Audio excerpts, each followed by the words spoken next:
mini loaves, so essentially like a little pumpkin bread, but we're going to do some, instead of pumpkin spice, we're going to do like a Christmas spice to it, so make it more festive. And then we are going to make a pumpkin tortellini soup using mushrooms, spinach, carrots, onions, Italian sausage, and all that jazz. And then we have 2 brioche buns, so we'll just make 2 little sandwiches to go with our soup. So I was going to start on my pumpkin mini loaves, but I'm going to actually start with my onions first and get them kind of sauteing up so that they can get some nice, good flavor in them. And then we'll work on that. So I've got 1 yellow onion here. We're going to dice up fairly small so that you have nice little bits of onion in our soup. And we'll let those start to kind of caramelize up, get their nice rich flavor out, so they'll add a lot of flavor to our soup. So I'm going to do, again, smaller dice on it. Because again, I don't want really big chunks of onions in there.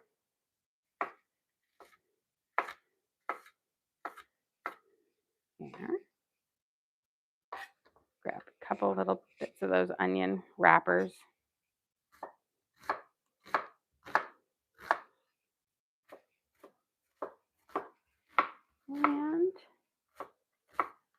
And then we're going to add about a tablespoon of olive oil to our Dutch oven here.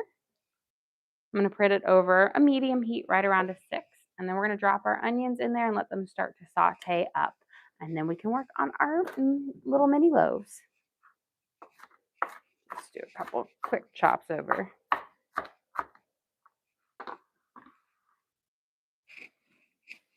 Here.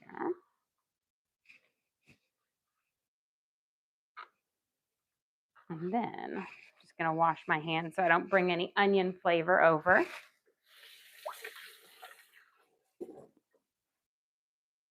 Just a quick rinse. Okay, so for our little mini loaves, I'm kind of doing my base recipe for my my pumpkin muffins for this. I'm going to start with a 1/2 cup of our sourdough discard. So it can be active or you can have just fed it up. I fed mine this morning in there, but we need a 1/2 cup of it. You have a question? How did everyone enjoy dinner last night? Dinner was amazing and delicious, and everyone loved it. On there, hold on a second. There was like nothing left over. The onion straws again, where everybody's hit on there. And my only thing that I'm going to do next time is I'm probably going to get even more meat, because I felt like I could have gone even bigger with the patties on there. They shrunk up a lot, and I think that's because Wagyu has a high fat content, so they shrunk up more than I thought they were going to. And so we had like smaller ones, but next time I think I'll double the meat. But it was really delicious. It was one of those things where everybody like finished their plate essentially. So we've got a half a cup of our sourdough discard. We're going to add in a 1/4 cup of melted butter, 2 eggs, 1 and 2. And then we're going to add in a cup of, this is Buttercup squash that I roasted, and then I just kind of mashed up, so it's pretty thick. But we're going to add in a cup of this. If you don't have Buttercup squash, really you could use any type of winter squash, or you can use a can of pumpkin or a cup of pumpkin. So I'm going to scoop out about a cup. I'm just going to use my visual here. The one thing that's really nice about Buttercup squash is it's actually a little bit sweeter than pumpkin. So I think it works really, really well with baked goods. And it's just nice and lovely. So we've got that in there. And I'm actually going to use the pumpkin we roasted up for our soup, because it's more mild, and so it will play better with a little more savory. So we're going to kind of mix in our butter, our egg, our sourdough discard in there. And I'm just going to mash it all the way up until we have a round. And then we are going to add in some vanilla, our spices. But do you see how this has such a vibrant orange color? I find that the buttercup squash is much more orangish than the pumpkin is when you make it like when you roast it up yourself. But that's because most people don't realize that canned pumpkin doesn't just come from the pumpkins that we eat. Like, it actually has a whole variety of different squashes in it. And so you could actually be having buttercup squash in it or butternut. It's just a whole mixture of them. Okay, we've got that part. We're going to add in a teaspoon of vanilla.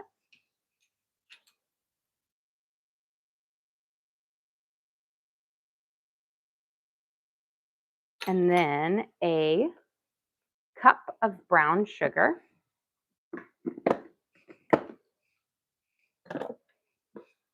And you could use light or dark. Dark will give you, of course, a little bit more of a molasses flavor to it, but both work well.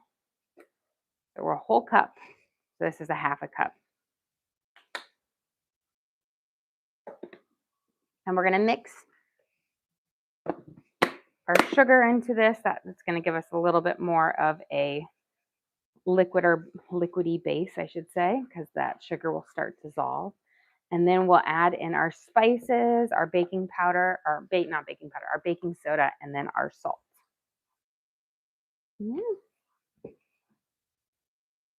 Just making sure I mash up any chunks of the puree because for the squash, after I roasted it, I just kind of scraped it out of the skin of the buttercup and just mashed it with a fork.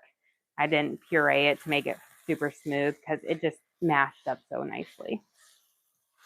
Give our onions a nice little down. And then I'm going to turn the temperature down to about a 4 so they can start to kind of caramelize. Okay. Let's get our spices here.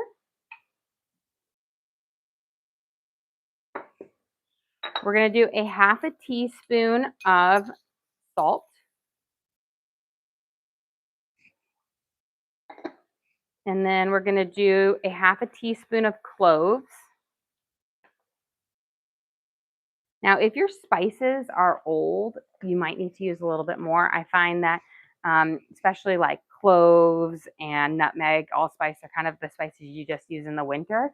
And so if they're from like the previous year, because spices don't really go bad, they dull out. So you might need to use a little bit more. We're going to do 1/4 a teaspoon of nutmeg. And then a half a teaspoon of allspice. And then we're going to do a heaping tablespoon of cinnamon.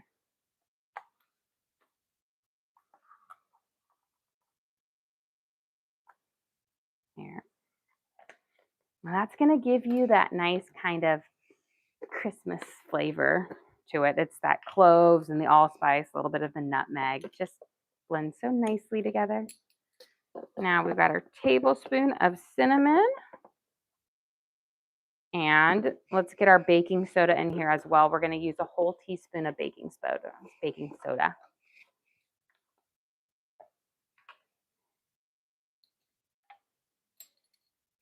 Okay.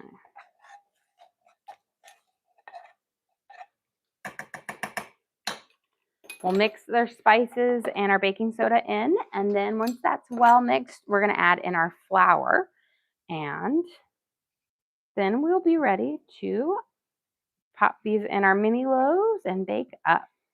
But we want to make sure we get everything mixed in well because once we get to the flour, we want to kind of minimize that mixing so we have a nice and fluffy loaf.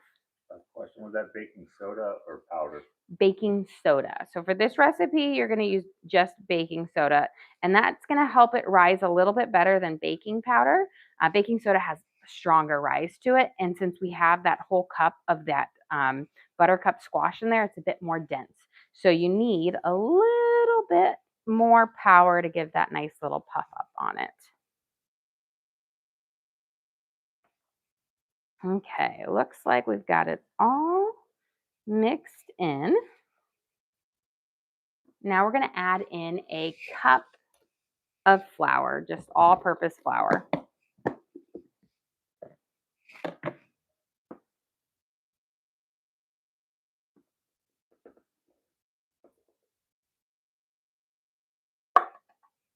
We'll mix that in until it's just incorporated. And then we'll kind of spoon these into our mini loaves. And then they're going to bake at 350 for about 20 minutes.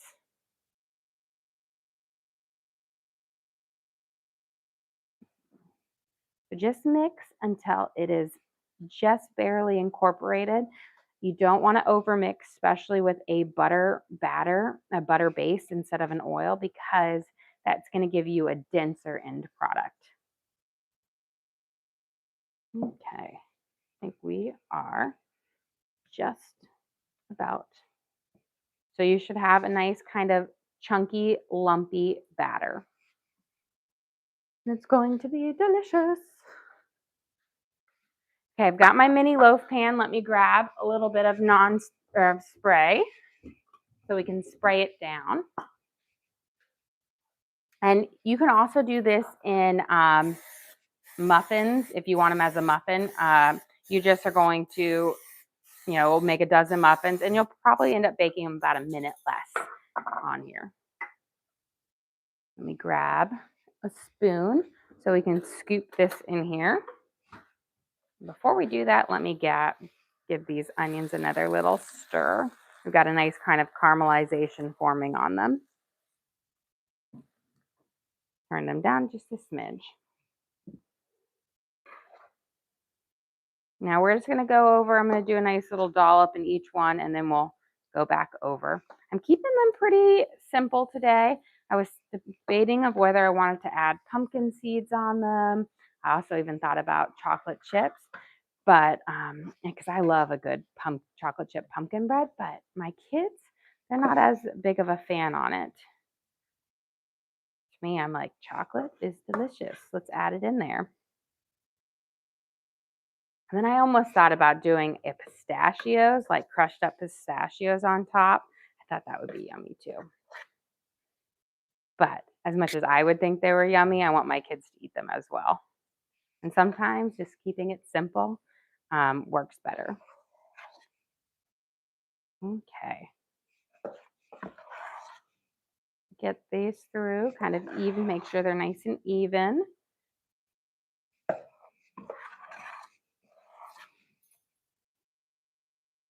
And as you can see, it's a pretty thick batter. And again, that comes down to the fact that it is a butter base instead of oil. And with making my own kind of puree for the base of this, the Buttercup squash puree, there's a little less liquid in it because I don't add any extra liquid.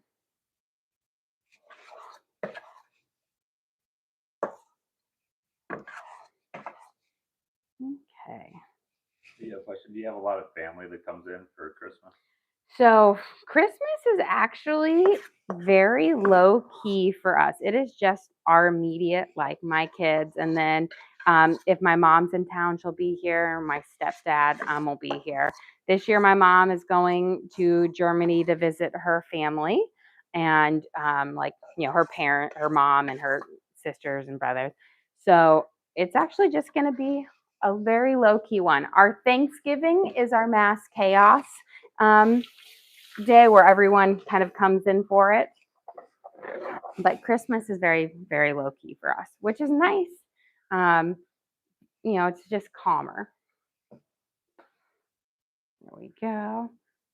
So now we're going to give this a good shake to kind of even them out. And then we're going to pop these in the oven at 350 and we're going to let them bake for, we're going to do, I'm going to do 21 minutes because when I do my muffins, I do for 20 minutes at 350, but these are a little bit bigger, so I'm going to add a little bit more time. So let me add my timer and we'll do 21 minutes. Okay, let's get working on our soup. On there, we're going to do again a pumpkin tortellini soup with some of our roasted up pumpkin that we roasted up earlier this week. So we have our onions nice and caramelizing right here. So let's get our celery in and our carrots. We're going to get some of our more aromatic vegetables sauteing up now. That's going to build kind of the nice flavor complexity in our broth, which is more like a stew base because it's not going to be a thin one. It's going to be a nice little bit thicker. So I've got about 4 good sized stalks of celery that I've kind of cut down the middle so that you have much smaller pieces of celery going into the soup. Again, that's just going to give you little bits all throughout and I really allow that flavor to come out into the base of our soup faster. So all said and done, I would say if you want to do measurement wise, that looks like about 1.5 cups. Give this a good stir, kind of coat it up, break apart any little pieces that are sticking. And then we're going to get our carrots up and going. I'm just going to use 1 carrot. I really want the flavor into the broth or the base of our soup, but I don't want as much carrot into this soup because it doesn't really fit as well with it, but it's going to add great flavor to the base. And it's a really fat carrot, so I would say this is probably 2 of a regular size carrot because he's pretty fat. Beats the time. I tried to grow carrots one year, and my carrots were like that big, and they were just little nubs. Joe has a question for you. What is for dinner tonight? That is a question. I am thinking about it.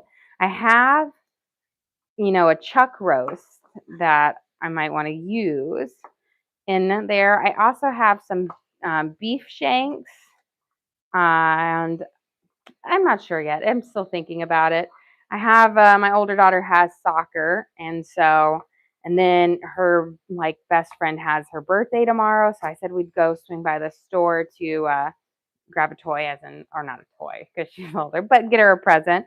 And it's Target, so I might be moved to make something else depending on what looks good in their grocery aisle area. So I'm not sure. I know this weekend we will be having a beef roast or a chuck roast in some form because I've got to use that up. But that is to be determined. I haven't done pot roast in a while, so I might do pot roast. I might do pot roast tomorrow. Oh, and I have whole chickens. So I might do a roast chicken tonight. Forgot about that. Oh, it's always, people always ask, oh, do you meal plan? And to be honest, I really don't meal plan at all. I just go to the store, buy what looks good. And then because I have 1,000,001, ingredients in my house, I just kind of feel like what I want to make. Like last night, I was just feeling like, good old American food, just, burger and fries. And that's what we had last night. The night before we had fish with, an avocado creme and, a nice salsa. So a little bit more refreshing. So it just kind of goes how I feel. There we go. Kind of pop that out. My hands a quick little rinse. And then we can get our mushrooms sliced up. We'll let that saute for a little bit, and then we're going to add in our Italian sausage to kind of simmer. So we'll get our mushrooms going or sliced up. We'll get our sausage in there. Then we're going to add our roasted pumpkin base into it with we're going to do oregano and sage and garlic salt and bay leaves, black pepper. Kind of simple, but delicious kind of flavorings that really work well with the pumpkin. I find both oregano and sage just work so well with a nice squash. Question. Do you have any suggestions of how to do a brisket in the oven? So a brisket in the oven, just make sure that you have a good amount of time to cook it. It's one that you want to kind of, it cooks longer, but you need to also remember that you're going to wrap it and let it rest for a part of the cooking process. So it's not something that you can go and just do right away and think, oh, I'll pop this in the oven. I've got a dinner in an hour. Brisket takes a lot longer, especially for the resting period, where you wrap it up and you kind of let it continue to kind of get nice and tender at its like own temperature, like slowly cooking. So that is like my biggest, thing is just prepare for the amount of time it's going to take to cook it to make it nice and tender and flavorful. I was actually thinking about doing a brisket recently because like you just see somebody, you're scrolling along and all of a sudden somebody made something. You're like, oh, I should do that. So I might actually pick up a brisket next time I'm at Costco and make a lovely brisket. That is so good. A lot of times, in the summer or whatnot, we'll like smoke a brisket, which is a whole different process. And that takes even longer, but so delicious. We've got our mushrooms in. Let those start to saute up. And then let's get our Italian sausage in here as well. I'm going to kind of make a weld, kind of drop them in so they can get a little bit of that direct heat. Get my kitchen shears. Now, you could always just cut them. Kitchen shears are going to be your best friends. I have, I think, 6 pairs of kitchen shears, and I use them all the time, like bacon, sausage. When my kids are little, to cut up their food, kitchen shears work better than a knife. So I always say invest in a couple of them, not just one. It's so funny when we were in Atlanta, like right before Thanksgiving, we always go to IKEA, and that's where I actually got these ones. Another trip to IKEA, and I bought a bunch at that time. And I joked with my husband. I said, "Oh, maybe we should buy some more kitchen shears. Do we have enough?" And he was like, "We have 5 of these already, plus your Wusthof ones." And I was like, "I know, but I feel like we still run out." And I managed to use 4 to 5 a day. But having so many, you don't have to wash them. You can just pop them in the sink and then just throw them in the dishwasher at the end of the day. And for $1.99, they're pretty sharp and they work really well. But it's one of those kitchen things. It's like tongs and kitchen shears. Those are like my 2 favorite like go-to utensils in the kitchen.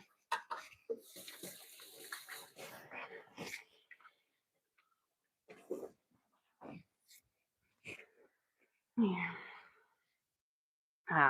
We have some cold weather coming this weekend, so I feel like today is actually nice because we have some highs in the 50s, but Sunday it's supposed to be in the 20s here, which is really cold for Tennessee. So I'm like, I feel like with pot roast maybe on on Sunday might actually be really delicious. Nice warm pot roast, mashed potatoes, maybe do like a beef bourguignon. Maybe tomorrow roasted chicken. So we'll see. Yesterday we went out to eat for lunch with the boys and for kind of like an early celebration for my son's birthday because next week he has finals and so he won't be able to like take a day off for school for it. So we went out yesterday, took him to like Dave and Buster's to do some fun things, but it was really really cute while we were there. The kids won a lot of jackpots, where they things. And, our youngest son is named Jack. And we were sitting there, I'm like, and Jack won a jackpot. And Teddy goes, and I won a Teddy pot, not realizing that the term for a jackpot is like just you win big. He just thought we put his name with it because his name, Jack. And he's like, and a Teddy pot, and a Teddy pot, you won a Teddy pot. And it was just so cute. Okay, while that's simmering, we can start working on our sandwiches on here. Again, we're going to do a really basic kind of sandwich. I'm going to actually move a little bit of this out of the way. I have some leftover brioche buns from last night because I told you one of my kids, Evie, she's like the weird one, the way she enjoys her food, but she does not like buns or bread. So she eats her hamburger without the bun. Indeed, very strange. She just eats the straight up patty. And so we had a leftover one from that. And then Teddy also ate his because anything that Evie does, he has to do on there. So we had 2 leftover buns, which I was like, oh, these will be perfect to make sandwiches with them. So we are going to do just a basic Gouda, salami, and arugula sandwich that I think will go well, with our soup. So again, these were our really beautiful brioche buns from last night. They're very, very soft on there. Grab my knife.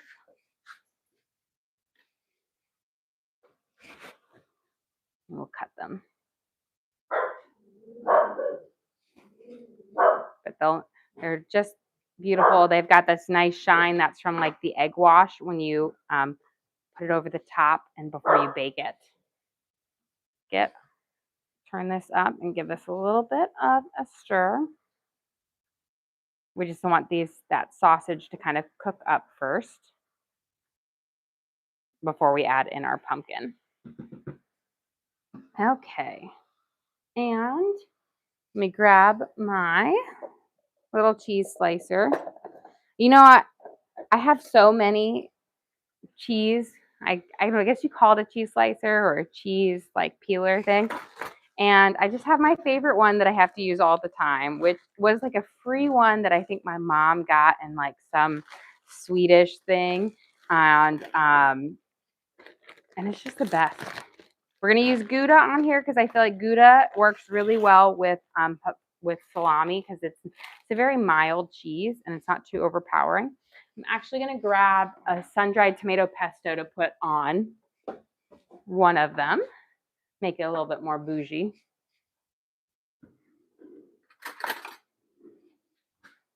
But I'm always a person who likes to reuse things. I don't want to throw them away. So brioche buns make really good sandwiches. So we've got our sun-dried tomato pesto. We do a little on the bottom and a little on the top. Adds just a nice little bit of flavor. Could use a regular pesto too.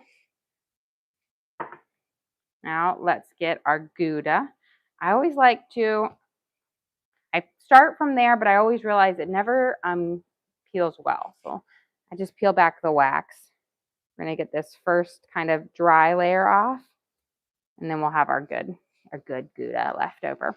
We're gonna do a couple slices of Gouda on each one. And I like to do top and bottom with cheese because you can't have too much cheese. I know for my husband's birthday, I got him like this cheese sampler pack from this cheesery. I don't know what you call a cheese place, but in Wisconsin, and I did it last year as well. So he's already gone through his like 8-year cheddar, but there's a bunch of different fun flavors, and so it's one of my favorite things to make little charcuteries with them, kind of on like a day when we're having like a lazy lunch or whatnot. And so they're just so delicious. And then I like to go out and get different like salamis or summer sausage to pair with it as well. And just have like little fun things because who doesn't love a charcuterie? They're like the best things ever. Okay. And my kids love charcuteries. That's one of those things where sometimes I make one for like Evie's lunch or Teddy will be like, can I have the charcuterie? And I was like, of course, it's like the easiest meal to make. Okay, those are looking pretty good. We're gonna get some spices in here right now and our pumpkin in here to start cooking up.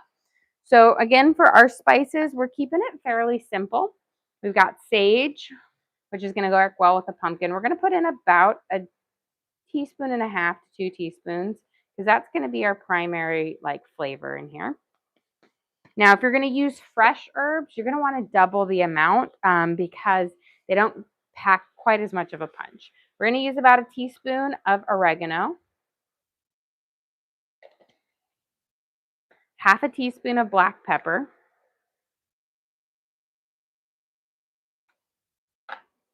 we've got some bay leaves here. Getting down to that. We're going to do about 2 bay leaves. And I'm just going to do a slight little shake over of garlic salt, like a teaspoon. We don't need a whole lot. We're going to mix this up. to get those spices to kind of hit some of that nice flavor on the bottom. And then we're going to add in our pumpkin. Question, are you making Christmas cookies soon? I will be making Christmas cookies. So probably starting next week, we'll start doing our kind of our cookie-thon where I make a bunch of different things. I always like to get it past Santa Lucia, which is tomorrow, actually. And so tonight I'll be making, I've got to make saffron buns because I always make them the night before when they're ready because they take a long time to make. But for our Lucia, and then tomorrow we always do, I forgot tomorrow's Santa Lucia. I got to do a Swedish meal for our thing. So dinner might change again because I got to figure out what Swedish dinner I'm going to make for tomorrow. But then after that, we typically get I start making the batches of the Christmas cookies because when I make them, I make lots of them. So I'll make like 4 or 5 cookies at a time and go through. And then the kids, it surprises me how fast they go through Christmas cookies. So we have a couple of requests to do a charcuterie board on live, and have you done one yet? I have not done one yet because I keep saying we've been really, really busy this last since Thanksgiving. It has been so busy. And so I was sitting there and I had my husband just opened up his little cheese thing to try it out, but I've got to sit there and I'm like, I'm going to go, maybe tonight I'll go grab some of the stuff to make it and we can do a charcuterie tomorrow. Might be good. Kind of a lunch thing or whatnot that we could do. But yes, that's so good. Okay, this is my roasted pumpkin. So I was telling you how this is actually lighter in color. I'm going to get my Buttercup squash, which is not butternut, it's Buttercup. So there are 2 different things, but you can see the color difference between the 2. So this is Buttercup, this is pumpkin. Buttercup is sweeter, a little bit more dense than pumpkin, which I find pumpkin is really great for the soups because you can really play into those savory ones. And the Buttercup squash is really good for a like a muffin or a bread like we're doing.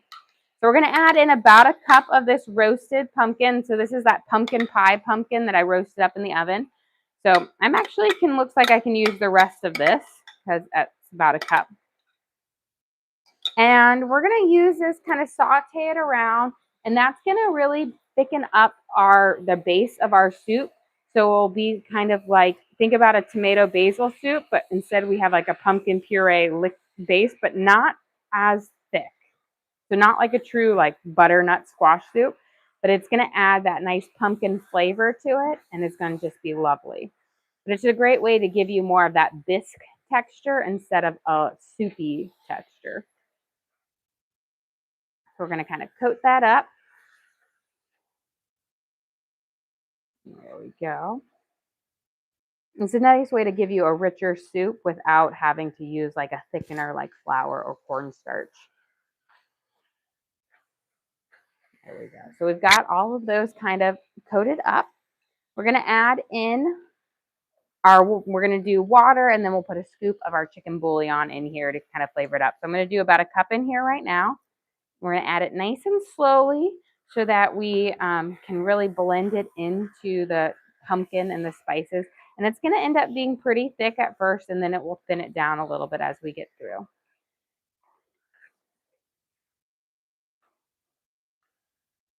Add another little cup in here.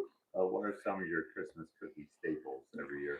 So staples every year that do not change at all are Aunt Aggie's in Christmas colors, oatmeal cookies, chocolate chip cookies, butter dreams, which are like a shortbread with a little cherry on top, a maraschino cherry, sparkling molasses cookies, Swedish gingerbread, which is called, our gingerbread cookies, which are called pepparkaka, which are not like an American gingerbread. They are more like a spice cookie. And then those are ones that never change. Oh, and we do Buckeyes as well. And then we always add in a couple. Sometimes I make the snowballs we have, or I'll do like a peanut butter blossom cookie. It kind of changes up. It seems like what the kids are really like feeling for. So unless I'm doing like a cookie exchange, and then I'll make like a whole bunch more of different ones. But those are like the staples that are there every single year. They never deviate from that thing. Sometimes I make these coconut rum balls, which are delicious. Um, and you know, I'll do like a just a different, use like the Christmas M&Ms and do like a monster cookie with those, kind of change it up. But I've been looking, I want to do a kind of a chocolate peppermint cookie this year. So that's kind of on my radar of different things to add in. There we go.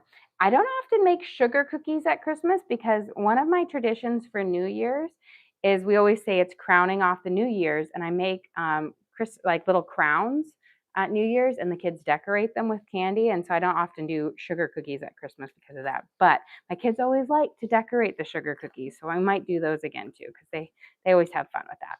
We're gonna pour in the rest of our liquid here, and you can see it's kind of we've got this nice brothier base, but again, we're going to add in our tortellini here in just a second, and that's going to, again, absorb up some of that liquid. We're going to go grab our things, but let's add in our chicken bouillon real quick, and then we'll go check on our Buttercup squash mini loaves. We're going to put in a heaping spoonful of our chicken bouillon. That's going to flavor up the base of it, so we shouldn't need to add any more salt. We might need to add a little bit more if we've got to get there, but give this a good stir.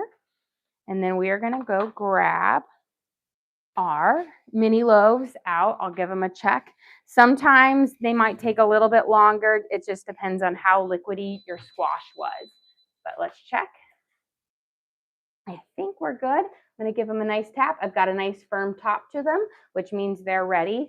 If you ever take out your muffins or loaves and that, even though it might have the nice pretty dome like this, but if it feels a little jiggly or soft, leave them in there for about another minute because while they might be puffed up now, if they're not cooked all the way there, they will sink down. But this again is our Buttercup squash mini loaves, not to be confused with a butternut squash. Buttercup is like a short, fat, almost looks like a kabocha squash, while the butternut is long. And the difference is it's a denser, thicker kind of squash, a little bit sweeter, but really lovely. And it makes just the most delicious kind of pumpkin breads, or I say buttercup bread, but pumpkin's close thing. And then we did our Christmas flavors in here. So we have allspice, nutmeg, cloves, and cinnamon as the nice kind of flavor. And then of course the sugar, we use brown sugar for it to really bring out that richness. Okay. Let's get our salami on here, our hard salami, which is something I always include on our charcuterie because my kids love hard salami. But I don't feel like it's growing up, we always had hard salami, but I feel like your family either ate it or you've never heard of it. It's just one of those things. But we always got it because my stepdad, his family was Polish, and so when we would ever go up and visit him in like his parents, my step grandparents in Minnesota, they'd always go to this like Polish deli there, and they would get hard salami for us. They'd get head cheese, which is, again, if you've never eaten it, it is very different, but I have grown to like head cheese over the years. My husband does not like it, but delicious. They always had these, fun little, more European style meats. Okay, we've got our salami on there. Let's work on our soup here. We're going to give the broth a nice little taste. And we're going to add in our tortellini, which again takes like 2 minutes to cook up. So it's one of those things that you want to add towards the very end of your soup process.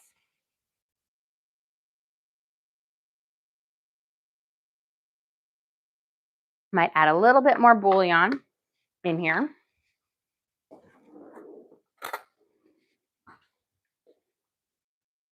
Do a little bit more. Because with the soup, it's not just the liquid broth, you're also seasoning up that nice pumpkin in there, which is giving the pumpkin with the sage is giving it a nice, rich, earthy flavor to it, which is really, really nice. Okay. Now that should be good.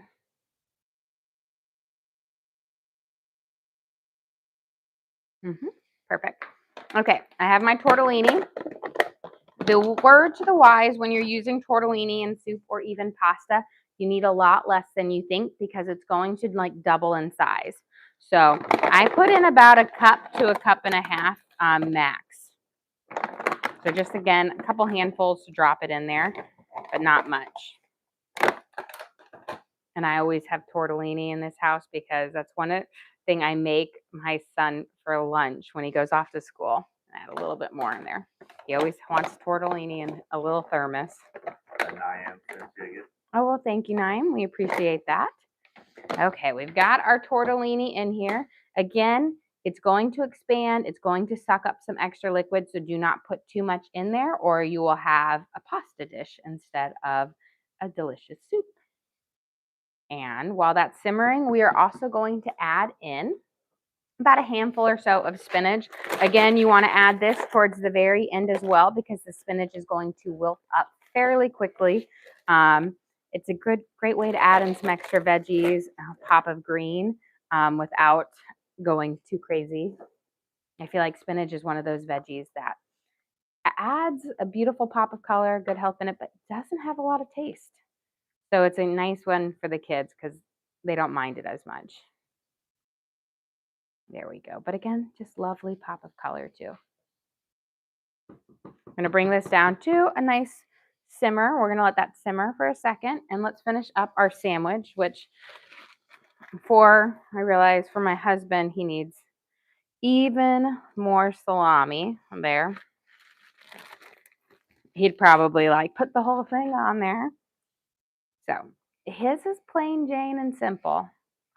You know, he knows what he likes. I, on the other hand, I'm like loaded up with veggies.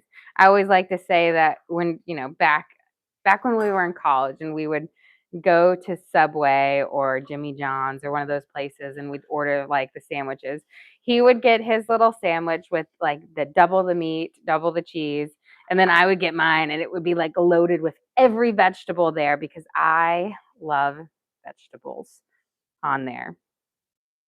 And I remember one time I sent him there and I said, and I was like, get me, I think I called it the monster. I was like, get me the monster sub. It has everything on it, every like meat, cheese, and vegetable on it. We'll get it there. It'll be delicious. Send my husband in. He goes in there and he's like, and you're sure it's called the monster? And I'm like, yeah, it's the monster. I know it is.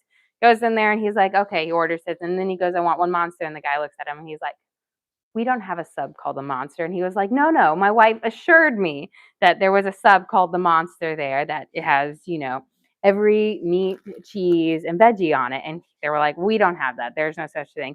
And then, going through, and then he goes, well, we do have the feast, which has all the meat, cheese, and veggies on it. And he was like, well, clearly that's what I was talking about on there. But I was the one loaded up with all the veggies.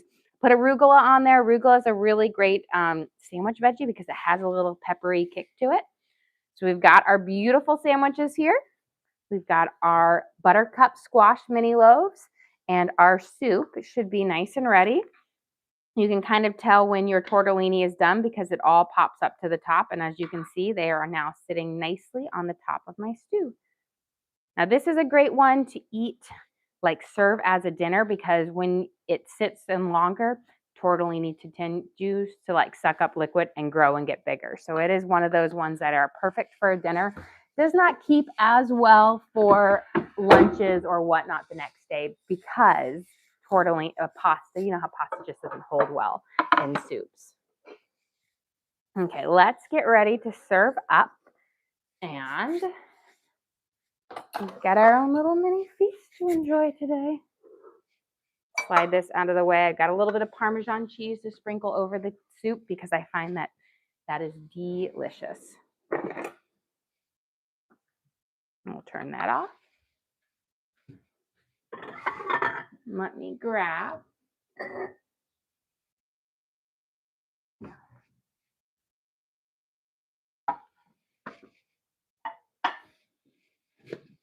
Okay. Grab my sandwich first. So for lunch today, we have our hard salami and Gouda cheese sandwich on our homemade brioche buns. And we're going to serve that with our pumpkin Italian sausage tortellini soup. So we have a whole cup of roasted pumpkin puree in here, um, spinach, carrots, mushrooms, seasoned with sage and oregano. And again, that pumpkin puree, so it's a nice rich broth. We'll sprinkle a little bit of our shaved Parmesan over the top. And then as a nice sweet little treat, we will have our Buttercup squash mini loaves, which is a lot like a pumpkin, but it will have that nice flavors of cinnamon, cloves, nutmeg, and allspice in there. So really kind of like a Christmas spiced pumpkin bread almost, but it's a Buttercup squash loaf. Well, guys, thank you so much for joining us here. Don't forget to like and subscribe. I try to do live cooking shows every single day, kind of show you what we're making for our family and hopefully teach you guys something along the way. Again, we do upload all of our videos to the link on our page. So if you ever want to recreate any of these recipes at home, you can just go to the page and search for our video. So it's our pumpkin tortellini soup and buttercup squash mini loaves, and you can always watch and cook along with me again. We also have a link to our Amazon storefront that has all of our different cooking gear and gadgets. So I've got my knives, my cutting boards, my Dutch oven, my mini loaf pans, all the different things I use in the kitchen I have in there for you guys to check out. But again, thank you so much for joining us here today. Don't forget to like and subscribe.